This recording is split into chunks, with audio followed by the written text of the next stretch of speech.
Real English Conversations, Episode 3, How to Stop Translating and Think in English. Hello and welcome to Listen to Stories. This is a real English conversation for beginners. Today, Sara and I talk about how to think in English. How do you stop translating in your head? Listen carefully and enjoy the conversation. Hi Adam, how are you today? Hi Sara, I'm very good, thank you. And you? I am great. Adam, today we have a very important topic. Yes, I think this topic will help a lot of people. I agree. So Adam, let me ask you this. When you speak English, do you translate in your head? Oh, that is a great question. Yes, I did this a lot when I first started learning English. Tell me more. What does it feel like when you translate in your head? It feels very slow and very tiring. Someone asks you a question, and then you think in your language first. Then you translate to English. Then you answer. That is a lot of steps. Yes, too many steps. And by the time you answer, the conversation has moved on. So translating in your head makes everything slow. Yes, very slow, and it makes you feel stressed too. I know that feeling. So today we want to help people stop doing this. Yes, and the good news is you can stop. With practice, you can learn to think in English. That is great news. So Adam, what is the first thing people can do? The first thing is very simple. Look around you right now. Okay, I am looking around me. I can see a table, a chair, a window, and a cup of coffee. Good, now say all of those words in English. Table, chair, window, cup of coffee. Perfect, this is the first step. Name the things around you in English. That sounds very easy. It is easy, and that is the point. You start with easy things: a door, a phone, a book, a pen. So you are training your brain to see things in English, not in your language. Exactly. When you see a chair, your brain should think chair, not your word for chair first. I see. So the brain needs to connect the English word directly to the thing. Yes, no translation in the middle, just the thing and the English word. How long should people practice this? Every time you go to a new place, a new room, a new street, a new shop, look around and name things in English. So you can practice anywhere, anytime. Yes, on the bus, in the kitchen, at work, everywhere. That is great. Okay, what is the second step? The second step is to think in simple sentences. Simple sentences. Can you give me an example? Sure, right now in your head say this: I am. I am sitting, I am talking to Adam. I am drinking coffee. Perfect, these are simple sentences, but they are in English, and you said them without translating. That is true. I just thought them directly in English. Because they were simple. Simple sentences are easy to think in English. So start with simple sentences, not long or difficult ones. Yes, I am hungry. I am tired. This is nice. I like this coffee. These are very short, 3 or 4 words only. And that is perfect. Short and simple is the goal at the beginning. I love this. What is the third step, Adam? The third step is my favorite. Talk to yourself in English. Talk to yourself out loud. Yes, out loud. When you are alone at home, speak English.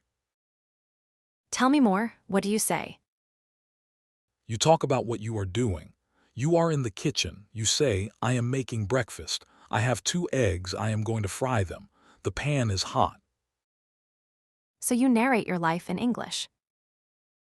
Exactly like a story about yourself, in English. Does this really help?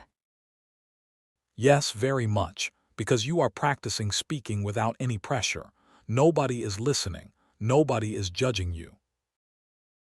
So it is a safe place to practice. Yes, the most safe place. Your own home, your own voice. No stress. How long should people do this every day? Just 2 minutes every day is enough at the beginning. 2 minutes, that is not a lot. No, but it is enough to start. 2 minutes every day for 30 days. Don't stop. Don't take a day off.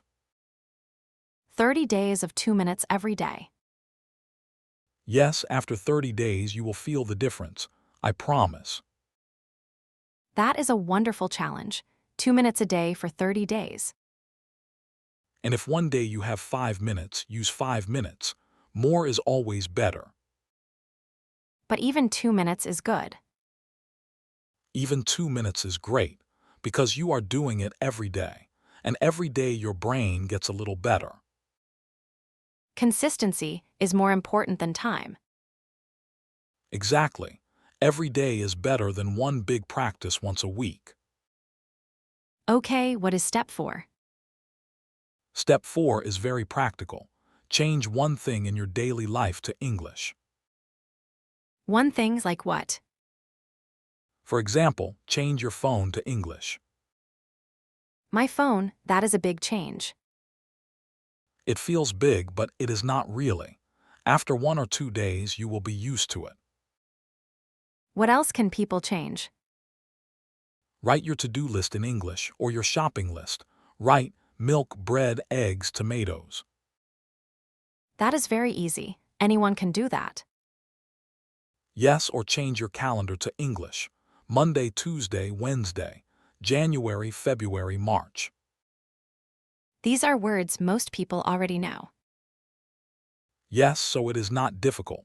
But every time you see English, your brain is working in English mode. I like the idea of English mode.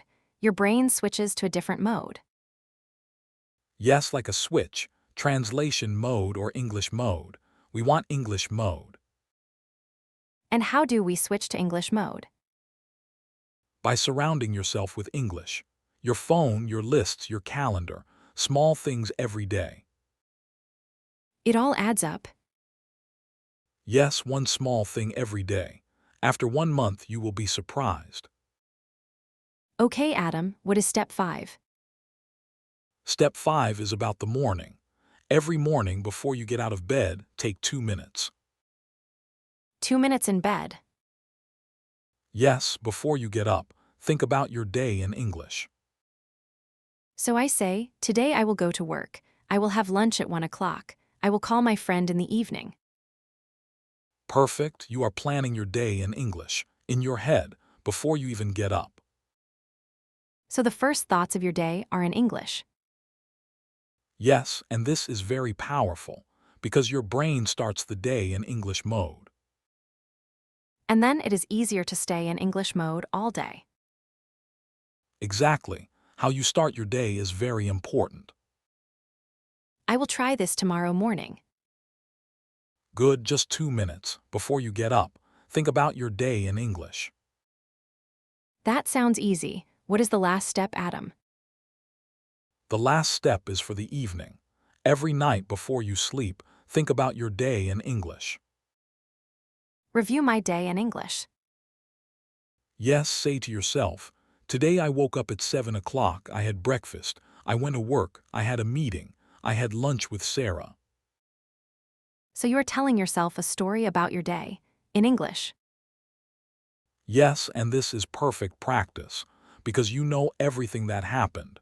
You don't need to think about what to say, you just need to say it in English. So the content is easy. The only challenge is the English. Exactly, and this makes it much less stressful. I love this idea. Start your day in English, end your day in English. And in the middle, try to use English as much as you can. Morning English, evening English, and practice in the middle. Yes, and slowly the English will start to come naturally, without thinking, without translating. Adam, how long does it take? When do people start to think in English naturally? It is different for every person, but with daily practice, most people start to feel a difference in 2 to 3 months. 2 to 3 months, that is not very long. No, think about it. If you practice every day, in 3 months you will be a different English speaker. That is very motivating. And the first sign that it is working is when you dream in English. Dream in English, has that happened to you? Yes, and when it happened, I was so happy. I woke up and I said, my brain is thinking in English even when I sleep. That is amazing. Your brain practices even when you are sleeping. Yes, the brain is always working. Even when you sleep, it is learning and practicing. So sleep is part of the learning process too. Yes, that is why it is good to think in English just before you sleep. Your brain continues the practice while you sleep. Wow, that is a beautiful idea. Let me review all the steps for our listeners. Yes, let's review together. Step 1. Name objects around you in English. Look at things and say their English name. Step 2. Think in simple sentences. I am, this is, I like, short and simple. Step 3. Talk to yourself in English. Out loud, alone at home, 2 minutes every day for 30 days. Step 4. Change one daily thing to English. Your phone, your list, your calendar. Step 5. Every morning, think about your day in English before you get up. And step 6. Every night, review your day in English before you sleep. 6 steps, all simple, all practical. Anyone can do these. Yes, you don't need a teacher. You don't need a class. You just need yourself and a little time every day. And patience, don't give up after one day. Yes, give yourself time. Give yourself 30 days. You will see the difference. Adam, do you have one last message for our listeners? Yes, I want to say this. Your brain is amazing. It can learn any language. It can think in any language, but you have to practice. Every day, a little bit. And slowly, English will become natural for you. And remember, every time you think in English, even just one word, that is progress. Yes, one word, one sentence, one thought, it all counts. Thank you so much for this wonderful conversation today, Adam. Thank you too, Sarah. I hope everyone listening will try these steps today. And now, a question for you, our listener. Yes, which step will you try first? Will you name objects around you? Will you talk to yourself? Will you change your phone to English? Tell us in the comments. We want to know. And remember, start today. Not tomorrow, not next week, today. One small step today, one small step tomorrow, and slowly you will get there. We believe in you. Keep listening, keep practicing, and keep going. See you in the next episode, everyone. Thank you for listening to Listen to Stories. See you in the next conversation.